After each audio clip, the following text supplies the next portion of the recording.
এই দেখো, এটা হলো জয়চণ্ডী মাতার মন্দির। দরজা যেহেতু খোলা ছিল না, মন্দির বন্ধ ছিল, তো ওখানে একটা ফাঁক মতো ছিল, ওখান থেকে আমি ভিডিওটা করেছি।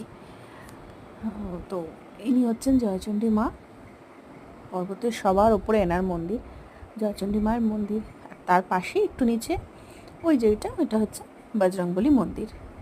ওনাকেও দেখাচ্ছি, আমি সবাইকেই দেখাবো। তো বৌমনি বললো মন্দিরটার পাশে 7বার করে ঘুরবে, ঘুরেও ছিল। তা আমার ছেলে রাগ হয়ে গেছিলো, ওকে বারবার করে, এই যে এটা হচ্ছে বজরংবলী বাবার মন্দির, এটাও বন্ধ ছিল, মূর্তিটার আমি ভিডিও করেছি। তো আমার ছেলের খুব রাগ হয়েছিল, কেন না ওকে পাথরের ওপরে বারবার করে ডাকা হচ্ছিল, ডেকে ওকে বারবার করে ফটো তোলা হচ্ছিল, সেই কারণে ওর খুব রাগ হয়েছিল। বারবার করে ফটো তোলা হচ্ছে, বারবার করে ডাকা হচ্ছে, ও কিছুতেই তুলবে না, ওই জন্য রেগে ওখানে বসেছিল।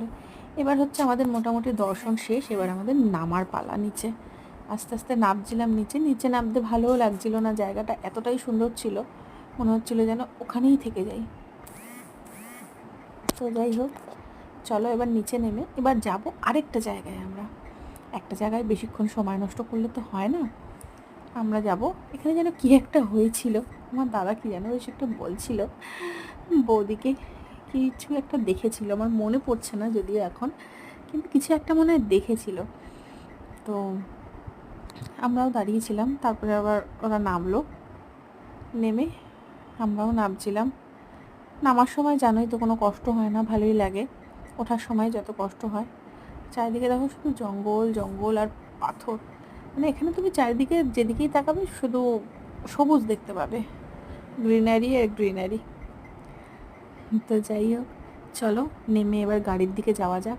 হ্যাঁ, আমি এখান থেকে, ওটা মনে হয় ভিডিও করি না, আমি এখান থেকে একটা হামাল দিস্তা কিনেছিলাম, আমার খুব দরকার ছিল, যে কারণে আমি কিনেছিলাম, ওটা পরে দেখাবো।